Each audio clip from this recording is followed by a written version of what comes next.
Hi, good morning. So I'm in the middle of a project where I am cold reading the New Testament, and we are currently in Mark at chapter 11. Let's go for it. The triumphal entry.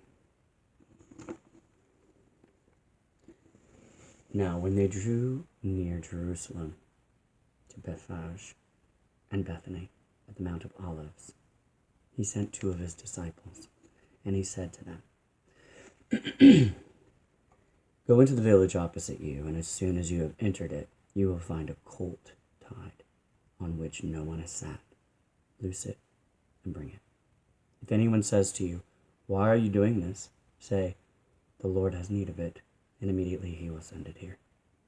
So they went their way and found the colt tied by the door outside on the street, and they loosed it. But some of those who stood there said to them, "What are you doing loosing the colt?" And they spoke to them just as Jesus had commanded. So they let them go. Then they brought the colt to Jesus and threw their clothes on it, and he sat on it. And many spread their clothes on the road, and others cut down leafy branches from the trees and spread them on the road. Then those who went before and those who followed out.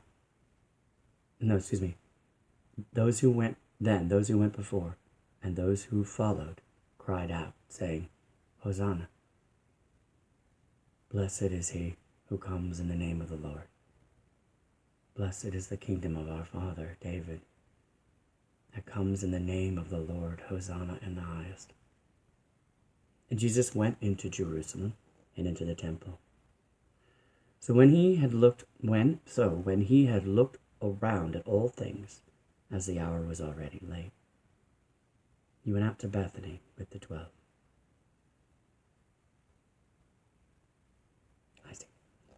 So when he had looked around at all things, as the hour was already late, he went out to Bethany with the 12.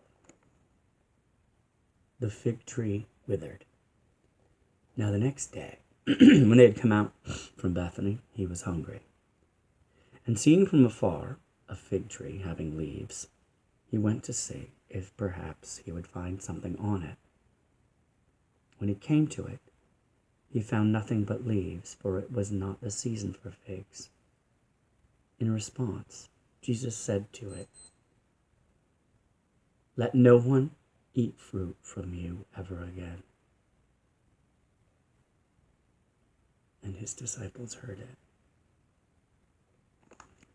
Jesus cleanses the temple.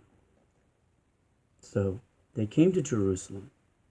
Then Jesus went into the temple and began to drive out those who bought and sold in the temple, and overturned the tables of the money changers and the seats of those who sold doves. And he would not allow anyone to carry wares through the temple. Then he taught, saying to them, "Is it not written, My house shall be called a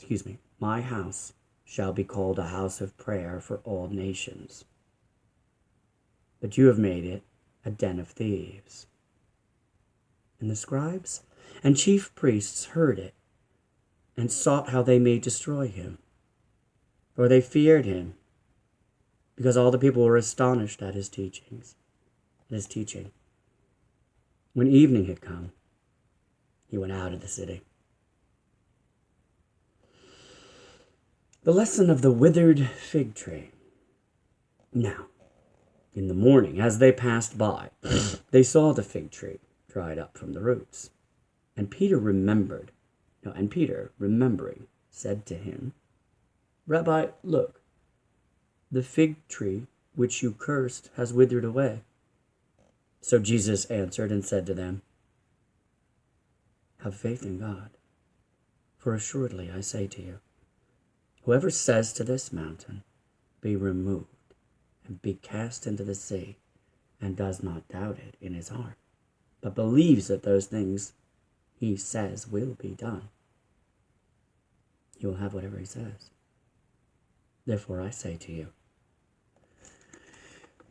whatever things you ask when you pray, believe that you will receive them, and you will have them." Forgiveness and prayer.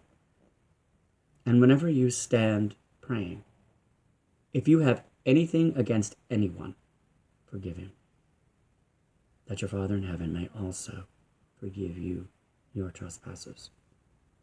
But if you do not forgive, neither will your Father in heaven forgive your trespasses. Jesus' authority questioned. Then they came again to Jerusalem. And as he was walking in the temple, the chief priests, the scribes, and the elders came to him. And they said to him, "By what authority are you doing these things? And who gave you the authority to do these things?" But Jesus answered and said to them, "I also will ask you one question. Then answer me, and I will tell you by what authority I do these things. The baptism of John, was it from heaven or from men? Answer me." And they reasoned among themselves, saying, "Well, if we say from heaven, he will say, 'Why then did you not believe him?' But if we say from men," they feared the people, for all counted John to have a prophet. They feared the people. But if we say from men, they feared the people, for all counted John to have been a prophet indeed. So they answered and said to Jesus, "We do not know." And Jesus answered and said to them, "Neither will I tell you by what authority I do these things." And that's the end of Mark chapter 11. So we're getting almost really close to the end of Mark here. But we're going to hold on. That's the end of that. Thank you for joining me. Okay.